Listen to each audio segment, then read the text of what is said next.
Hello and a very warm welcome back to Fox's Weight Watcher Kitchen. I'm Johnny Fox. Firstly, I'd like to say a big thank you to all you guys that have been watching the recipes, leaving a few comments, really do appreciate it. So moving on to today, what are we going to be doing today? Let's just show you some of these first. Lovely pizzas. We got that one from Ristorante and we got the Tesco one. It's one of our favourites, probably a lot of your favourites as well. Pepperoni pizza. Absolutely delightful. Now the problem is, if you are with Weight Watchers or if you're trying to lose weight, pizzas are not the best things to be losing weight with. Let's take a look at this one first, the Tesco's one. Slightly lower on the points than it would be for the Ristorante. That's only 28 points if you eat the whole pizza. When you use the app, I know what you're thinking, it says it's only 14 points. That's per serving, which is half a pizza. The Ristorante one, if we go to this one, it's a little bit more, 30 points for a whole pizza. So the reason we're doing this today is to help you guys to learn how you can do a pizza the easy way. It's not that hard. It's going to be a pepperoni. Pepperoni itself is very, very heavy on points. For 100 grams of pepperoni, it's 17 points. We're going to start doing the base first, then we'll move on to the pepperoni, our own style, and then we'll be going on to the tomato sauce, put it all together at the end, and hopefully you're going to enjoy this recipe. So let's run you through what we're going to do first for the base. Flour, which is what we need, 120 grams. All I'm using is Asda's cheap plain flour. I know the Italians, apologise first for any Italians watching, supposed to be 0 flour, but to me, I don't want to spend the money on 0 flour, so I'll be using plain flour. So 120 grams. Liquid content is 70 grams. Must apologise for the stutter there. So what I've done, because I'm using an egg white, I've weighed that and then added the equivalent amount of water to make it up to 70 grams of liquid. We'll be using half a teaspoonful of salt, and I'll be using some Allison's yeast as well. Let's see how quick and easy we can put this together. So the flour goes in first. The yeast, if you've got these baking spoons, use the 1 teaspoonful and keep it, I tend to knock mine just underneath where it's supposed to be on the full one. Throw that in. Now again, if you're Italians, apologies, you're supposed to mix it into some warm water and activate it as well. Put in the salt as well. Give that a little stir up with the fingers to activate those together. And then the liquid content, all we're going to do is put in the egg white and the water. And the other thing that they always say as well, if you're going to do this, is you need oil if you're doing flour. Now all I'm using is standard olive oil. Olive oil is pointed, so I'm going to be using half a teaspoonful of oil. All I'm going to do is measure that straight in, put that to one side, and then all we do, mix it together. As you can see, start with the fingers first. Always keep washed hands when you're doing this. Sides all nice and clean. I always start with one finger because it gets really sticky to begin with. And all we're going to do is mix this together until we get a nice dough. You'll find sometimes it will stick to your fingers, and when you think it's almost there, you can see it's almost catching together. It's getting to that sticky consistency. Once it's almost there, then we just tip the whole lot out onto the side. And all we're going to do, you've heard this before where people say you knead the dough. Not that you need to eat it, but kneading is a technique where all you're doing is squashing it together. Now the one thing as well with floury things, you'll see you'll get a lot of this stickiness on your fingers. A lot of people, they take the flour, add a bit more on there, rub it on their fingers. Quite honestly, you don't have to, because if you want the yeast to activate correctly with this dough, and as you can see, all you do is you just play. It's like a child time. I'd say this takes me back to when I was a child playing with Play-Doh and making certain things out of it. And all you're going to do is just keep rolling this around, because the gluten in the flour is what will eventually de-stick it from your fingers. You can see it's coming off already. And as you can see, the dough is coming together quite nicely already. And then there's various techniques of kneading. My way, I like to just roll it into a sausage. It's nice and quick and easy. I love doing this and roll it round and round. You always say when you're doing doughs, if you watch any Italian YouTube videos or any of these other professional people that do it, they always roll it round into a dough. Now there is a reason they do this. You can see from the top of this, it's very sort of broken up. It looks a bit sort of, I don't know, like an acne skin, for want of a better expression. All you're doing is basically trying to soften the dough. So all I'm going to do is bring back in all those loose particles, because the side has been cleansed off first, totally disinfected, and then keep rolling it round until I get into a nice kneaded piece of dough. As you can see, fingers are getting nice and clean. Last bit's on the back of the fingers. And again, it's one of those things that is so easy, and you get so tempted at the beginning to just put some flour on there to deactivate it from your fingers. You can see fingers almost clean. The dough, just with playing with it for a couple of minutes, is getting nice. The only way to describe it is like a rubbery sensation. You can see it's nice and rubbery at the moment, and all we're doing is just kneading. Various ways to do it. Now we can get the kneading technique done and start pushing and squashing. Still going to bring in all those other loose particles. Don't believe in wasting any of what I've put in there. And that feels like it's almost there, apart from a few particles on the back. And that looks about right. It's almost there. Now we've got that in place, we need somewhere to put it. So let's get the other bowl. What we don't want it to do is to stick, because what we're going to do is prove this now, help it rise. So if we get our little teaspoon again, we're going to use the other half of a teaspoonful of the olive oil, and we're just going to put that in the bottom of the bowl, because all this does in the bottom of the bowl, we're just going to smear the bowl so nothing sticks, because we're going to use this bowl for proving. Now if you've been watching the video, you're probably thinking, if you're with Weight Watchers, well, the points are suddenly going up. Remember, a ristorante is 30 points. 120 grams of flour, and as you can see, all I've done is just rolled it round to oil it, and we're just going to leave that in the bottom of the bowl. Give the fingers a quick wipe. So back to the points, with a little bit of cling film or plastic wrap, call it what you like, just to cover over the top. Points wise, flour, we've got 120 grams. For this particular flour, it's 10 points per 100 grams. So we've got 12 points worth of flour. The oil, I've used 5 grams. That is another 2 points, because it's a teaspoonful. So we're up to 14 points. Guess what, guys? The rest of the pizza that we're going to be making is going to be 0 points. I'm going to put this in the oven. What I've done to help me prove this, normally you would put this somewhere warm-ish for a good few hours. Some restaurants I know locally to me, pizzerias and places like that, well, they will prove their dough for about 8 hours.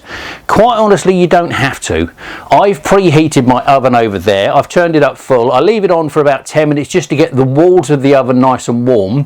While I've been doing this, the oven door, I've turned the oven back off, opened the oven door, just basically to create a warm environment. So all I'm going to do is take this over to the oven, pop it in, and we'll come straight back and show you how we're going to do the pepperoni. Back in a sec. Okay, so the dough is now made. I had a bit of a wash up to use the same bowl again. While that's proving away in the oven again, I've only left it warm-ish just to help it rise and prove a lot quicker. Moving on, this is the next stage. We're going to make our own pepperoni. If you're not on a weight loss diet, you can use this recipe and just buy your packets of pepperoni. But those of you that want to lose weight, if you're with Weight Watchers, which is what I still am, this per 100 grams is 17 points. So in other words, you're putting a lot of fat into your body, because most of it is fat from pork and a bit of pork added in there as well. So how do we make our own? All I'm using, Tesco's 2% turkey breast, a whole packet. Other ingredients you're going to need is fajita seasoning, From Tesco's as well, if you get the smoked paprika, because you know pepperoni's got that kind of smoky taste, I'm using the Tesco's own smoked paprika, and so you know how much, I've got 3 teaspoonsful in the fajita seasoning, 3 teaspoonsful of smoked paprika, and again just half a teaspoonful of salt. So let's show you how we put this together. It's very, very quick and easy. Sides again have all been cleaned down. Put the waste to one side, and all we're going to do is start adding all of our ingredients in, all the paprika, all the fajita seasoning, and that little bit of salt. And this is where it does get a little bit mucky, because I always find the quickest and easiest way, if we move those as well so we can see what we're doing, keep the sides clean at the same time while we're working things around in the bowl, and all we're doing is incorporating all of this mince and flavours together. And then I know what you're thinking, when you look at a packet of pepperoni, as you can see still working, the pepperoni, it's basically what they do, they smoke cure it, they put it in a smoke chamber, it's hung in a skin, it's left in there for a certain amount of time. That's why we're using smoked paprika. The other thing I know you're looking at as well is how are we going to get the shape of it? There are various ways to do this. Now, if you're one of those people that want to go out and buy the special skins, feel free to do so. They do sell them on certain websites, so if you want to go and get those skins, you can go and do those. My way is what I call a home way. Let's move that to one side, give the fingers a quick wipe. I will come back to the mince in a minute, because all I use inside of a toilet roll holder, inside of a kitchen roll holder, all I've put on the inside is some grease-proof paper, just to make it fit to the right size. So then that way you get the perfect round shape. And all we do, now this is all blended together, you can leave it to marinate for a while if you want to leave it in there, leave it in the fridge for a couple of hours if you want to. Again, anyone that knows me knows not the most patient of guys. So all we do is just make little bits and keep feeding it in the top.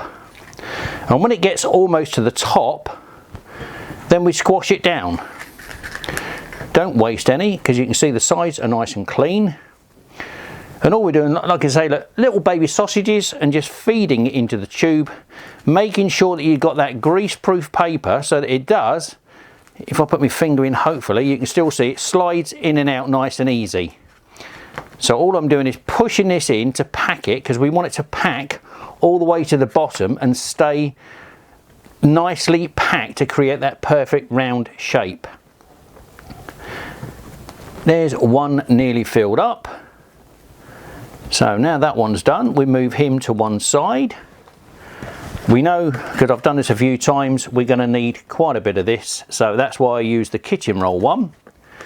Drop them in to start with, and then what it does, it opens up the lining paper inside, because what we don't want to do is get the cardboard sticking to the meat, hence the reason I do this. I've tried it in the past, made that a fatal error of thinking, oh, that's a nice little tube, I'll chuck it in there, and then after I've cooked it and tried to take it out, number one, it had a horrible cardboard taste, which is not what we're after. We're after getting a pepperoni flavour. And then the other problem was as well, it kept sticking to the cardboard and it wouldn't let it go, which is again not what we want. And as you can see, all I'm doing is packing things in. This is where I say, if you've got 2 of these kitchen roll holders, unfortunately for me at the moment I don't have a spare. I've only got this one. Let's pack that into the top there. I'm going to flip that one over, because sometimes it doesn't pack enough down the bottom. No, that's where my lining paper's gone wrong. Look, it's falling out the bottom. As you can see, it's not. I was going to say, when I do these, I normally do a tube and one of those tubes, and there's just a tiny little bit spare from these packets of mince. So just make sure it's all nicely packed on the inside, making sure that it's still within that lining paper. And as you can see, it's almost there. There's the second one done. And then the last little piece, this is always the awkward one. in fact, I'll move that to one side. We can just cheat on the end of this and have one small piece, because now that's done, give the sides a quick wipe down. So I know you're thinking, how are we going to do the cooking of this one? All we do is get out some foil and wrap them in place, making sure it's all nicely wrapped up and tight. If you're clever at rolling things, you can use foil like this and just wrap it yourself. As you can see, I'm just folding it all in to seal everything as tight as possible, because what I don't want to do is to get any of that to escape. Now with this one, probably going to have to be a little bit more careful. So if I make this one a bit longer, that'll do. Flick him over the right way, and this is the one I've got to somehow retain this shape. And now I've got the first roll. This is where you just play with the end and roll it into place. Fold that end in so it doesn't come away. Seal up the other side as well and roll that one up as well. And now we've got these two done, ready to be done. All I do is put these in the oven for about 20 minutes on 180. That is all you need. So I'm going to take these away to the oven. Once they're cooked, I'll bring them back and I'll show you how they look. Back in a sec. Okay, so now the pepperoni is in the oven cooking away. Let's quickly make the tomato sauce. This is probably the easiest part. Gonna need a blender. I'm using 400 grams of tomatoes. Normally you'd see me take it out of a tin, but because I go wholesales and get 2.5 kilos, I freeze mine down into these containers at 400 grams, so I know what they are. So tennis ball size onion, it could be red or white. Today I'm just using red because that's what I chose. 2 nice large garlic pieces. We put those in, put the onion in, 400 grams of tomato. This is how easy this sauce is. Something else that I personally like to add, but my wife is not a lover of it, with my sauce as well, the one that if I'm making it for myself, I usually tend to put in a half a teaspoonful of basil and half a teaspoonful of oregano, which to me enhances the flavour more, something my wife doesn't like. So again, personal preference. If you want to add more flavours into there, you can. I've even heard of people putting in a little splash of rosemary in there as well. The last little thing, again, I know people always say you shouldn't cook with salt, but without this, it doesn't quite taste right. Half a teaspoonful of salt. Clean the side off. Let's get the lid on, and this is how easy the sauce is. We're just going to put the lid on there and blitz it.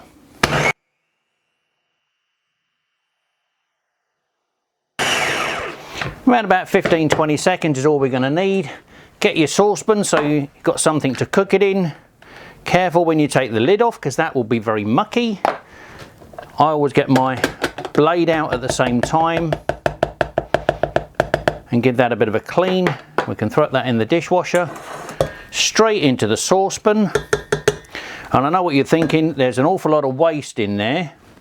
Something else I always do, if I'm doing a clean up, add a little bit of water just to clean the sides off, and this helps to not waste anything. And you can see I'm not going too heavy on the water. It's basically just to give this a swill out so I don't waste any of those ingredients. And that is the sauce all ready. So now that's in there, I'm going to put the lid on that. This I would normally keep on the stove for about once I've boiled it up, I'll cook it up fast to start it off, and then I'll put the lid on to cover and turn the gas down as low as I can and leave it to simmer. Lowest I've ever done is about 35 minutes, and then I take the lid off, just reduce it down. So to explain how it looks, it's more like a thick tomatoey paste. You know how tomato puree looks? I get it to look almost the same as that. So that little bit of water is going to help me to cook it longer. So I'm going to get this on the stove, and then we'll be back and show you how we put all of this together.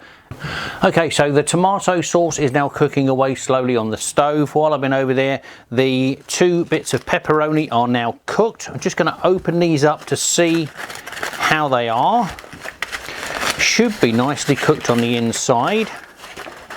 Look at that, all lovely and cooked on the inside. And all we're going to do is pop the meat out of the tube. This is where you have to be really careful, and as you can see, there is a nice sausage, still very soft at the moment. So what I do after I've done that, let's give the fingers a quick wipe because they're a bit mucky. Get a bit more cling film, and then once they're cooked, I just put them in cling film, roll them up nice and quick, and put those in the fridge until the base is all done and ready. And then once they're nice and cold, then we can get down and start slicing these down, and any extras that we got, we can also put it into like a Tupperware container and freeze the rest down. So put these away in the fridge and we'll be back once everything else is prepared. Back in a while. Okay, so we're almost there now. As you can see, the dough has been proved. We'll open this up and get a bit of air into it. The cling film has kept this nice and light. Move that to one side. The dough is easy to pull out because remember the oil that we put in there earlier on? The dough is going to be nice and easy. It comes straight out the pot. Before we do that, let's add just a little bit of flour onto the side. Sprinkle just a little bit onto the side, that's all we're going to need. Grab a little piece underneath and start making it into a ball and flatten down again. This is the bit that I like because we're almost at the building stage of the pizza itself. So dough is done, making that roughly into a circle shape, making sure that there's enough flour underneath, but we don't want to add too much flour so it adds on too many points. So just a little sprinkle. All we need to do is dust the bottom just enough. Now I know some people say, yeah, but I'm not a pizza expert, I can't roll it around. Have you seen it when they do that in America on some of these programs? They spin it up in the air. No one knows how to do that unless you're making pizzas all day every day for a living. So all I do, I get my rolling pin and all I do is roll it into almost a circular shape. That's the easiest way to describe it. And as you can see, with that little bit of flour underneath, all we need is enough to keep turning this around and around and around. When it catches a little bit underneath, which it might do in a short while, then you know it's time to stop the rolling and add just a little bit more flour, just a sprinkle. And you can adjust the shape and the size of this just by rolling and pushing in different areas. You can see it's starting to change from a circle almost to a square, so we just start changing the shape slightly and turn it back into a circle. That's the easy piece, and I will say once you've got this almost flat, it's just starting to catch the side now. Not too hard at the moment, and it's just a process of rolling. Some people say you can roll this all the way out. I'm not a great believer of it because it doesn't happen on mine. Just starting to catch the side. So all we want to do is just dust the side a little bit more, because this is where we have our playing session. Rolling pin to one side, and as you can see, stretch with the fingers. That's all I'm doing, making sure that the underside is dusted enough with the flour. And all we do is just keep putting your fingers on full length if you want to, and just stretch it and stretch it and stretch it. You'll see that means it's getting a bit too thin in some of those areas, and you can feel just from how thick the dough is as to which parts you're going to stretch it. And the size that you're looking for will be the size of your plate. So keep a plate handy. Once it gets almost to the size of your plate, you now know from the shape of the plate roughly what the size is. That shape has to come out a bit more there and there, because every pizza, have you ever ordered Domino's pizzas and you get that really thick crust? This one's a thin crust one. If you do like your pizza bases a lot thicker, then by all means add more flour. You don't really need much more water or egg. Just use the same ingredients but add a bit more flour and a touch more water. Just sizing this to see, that is just about there. Now to get the shape and to get that crust, just pinch the edges with your fingers so you get a little bit of an upstand. That's all you need. You don't need much. Just a little pinch all the way around, just to get it to feel that it's a little bit thicker than the rest. And once you've run your fingers all the way round, then you know it will be smaller than the plate size, which is what we want it to be, because there's nothing worse than having a pizza that overhangs the size of the plate. And then all I do is roll my fingers around and round on the inside again, just to make sure, and then check with the plate size. That's just a little bit on the big size, so we can always bring it in just to make sure it's going to fit. And this is where you can just adjust, because once this is in the oven, all this, because of the yeast, will reactivate again. So you can see, not the perfect pizza base, but it's enough to do what we need to do, is just play and play and play. And this bit, you can't really overplay with it. I know a pizza expert would probably disagree with what I've just said, but I would say pizza is all about having fun. It's not just the fun of eating it. If you've got kids, this is a great thing to do with the kids as well. Now we've got a nice pizza base, and we know that's going to fit on the plate. So the sauce. The saucepan, basically I've left this for about 4 hours to prove to this stage, to get it to where I wanted it to go. The sauce, remember I said we just mix up all the ingredients, put it in a saucepan, rather than just video this boiling down. As you can see, I've just reduced that down nice and thin. And to give you an indication of how much we put on, just 4 breakfast spoonfuls. Some are slightly deeper than others. And again, this is all about personal preference. If you don't like a wet pizza, then don't put on too much sauce. If you like a wet pizza, then put on more sauce. It's literally as simple as that. And the sauce, again, although when I was showing you earlier on, I put onion and garlic in mine. If you're the sort of person you don't like garlic, then don't put the garlic in. If you don't like onion, don't put the onion in. But personally, like I said, I like a bit of basil in mine. I like a bit of oregano in mine. I just like those flavours, but my wife doesn't like it. And because we're going to share this pizza in a while once it's cooked, once it's shared, she's happy, I'm happy because I'm getting my pepperoni pizza. We're all happy all the way around. And as you can see, it's just a case of playing with the pizza. Any bits that fall off the side, just splash back in. And this is going to be a nice wet pizza at this point. So we move that one to one side, almost ready there. I know what you're thinking, where's the pepperoni?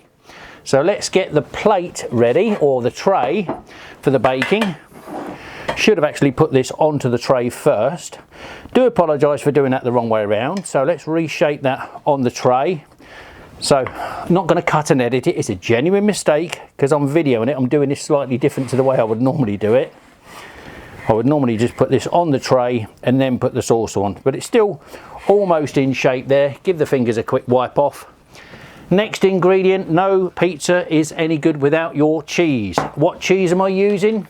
Straight from Asda, it's the grated mozzarella. Now, point wise, if you're with Weight Watchers and you're interested in the points, which you probably are, every 10 grams you put in will equate to an extra point on your Weight Watcher chart. Here I've only got 30 grams. I'm not going to go too heavy. So with the point for the whole pizza, as you know, 120 grams of flour is 12 points. The little bit of oil was 2 points. That's taken us up to 14. And another 3 for the cheese brings us up to 17 points for the pizza, because the rest of this, remember earlier on we did our pepperoni sausage? That's been in the fridge for the last couple of hours and now is a nice solid sausage. So we've got a choice of knives. I'm going to try with a serrated one, which is the one I normally do. And all we're doing is basically slicing this as thin as we can get it. As you can see, this one goes quite well. I'm going to try with another knife just to see if it does do the same. Doesn't matter which knife you use. As long as it's reasonably sharp, then you can see you get nice little slices of the pepperoni. Not exactly the same. When you look at these, they're not perfect circles, but it's a homemade pizza. If you want to go to the shop and buy the pepperoni and get the perfect shape and all the fat content, then if that's what you want to do, then you go ahead and do that. All we're doing is slicing down some pepperoni. The rest of this, what I do with the other big tube that I made earlier on, all I'll use is my little Tupperware container. Once I get my pizza to one side, let's put that to the front. And then let's start dressing on some pepperoni, because it's quite nice, this one. I love pepperoni pizza. And I don't know about you, it's one of those dishes that you could eat it every single day, but point wise and weight wise, pizza every single day is not going to be that good for you. So all the last little bits, I just throw them on there. And then the rest of this, all I'll do is, I will go back to the other knife because I personally prefer that serrated one. Slice this down, basically as thin as you can get it. And then once you've done all the slicing down, just pop it into your Tupperware container. And what I do so I don't waste it is put it into the freezer. So we'll do the rest of that after the video's finished, same as the long one. Here is your pepperoni pizza. Just going to get this ready now, put it into the oven. Now remember, the choices will be, if you go to the supermarket and you buy one of those, 30 points. If you buy the Tesco one, 28 points. If you go for one of these, we equated this to 17 points. I think I know which one I'm going to choose. I'm going to go and pop this one in the oven. Once it's cooked, I'll bring it straight back and show you just how delicious this is. Back in a while. Okay, so everything is almost ready. Whilst the pizza's in the oven, it's almost at the finish point. As you can see, I've been slicing up my own pepperami. I've got a new name for it. It's called turkarami.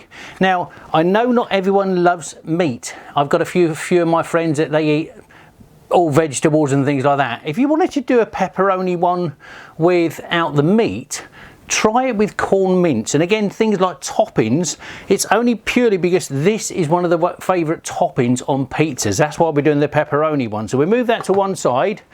Just heard the oven go. Let's get the pizza out of the oven. Quickly go and grab that. Right, one of them. And then we need that onto there. Look at that. Oh. This is the bit I love, absolutely to die for. So pizza, let's start slicing up our pizza. And again, all of this can be adapted. I always say, just because it's one of my recipes, if you don't like my recipe, you can change it. If you're a vegetarian, you can try it with corn mince, or you can just put your own toppings on the top instead of having, no one says you've got to have a pepperoni one, but this looks absolutely delicious. And the smell, and the dough, as you can see, it's quite soft. It will bend slightly. This is how I like my pizzas to be.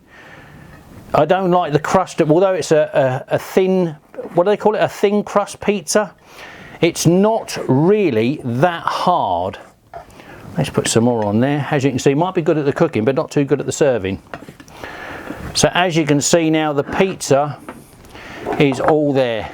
Homemade pepperoni pizza. Now, if you do like the pizza, once you've watched the recipe, once you've tried it, please leave me some more comments. I love it when you guys leave comments. If there's any other foods that you want me to adapt or change recipes of your own as well, leave that in the comment sections as well. And if you do like the video and you like the foods that I'm cooking, remember, subscribe button, click on the bell icon. That'll keep you always notified when new recipes are coming up. Follow me on the Facebook page as well, Fox's Weight Watcher Kitchen on Facebook. There's also foxesweightwatcherkitchen.com on the blog side there as well. I tell you about things that I'm working on, current recipes and things like that. So keep yourself all updated. I'll catch you on the next time. Gonna go away and eat my pizza now. The plate's hot because that's been in the oven as well. So, and I'll catch you on the flip side on the next video. Till then, have a great day. See you soon. Bye.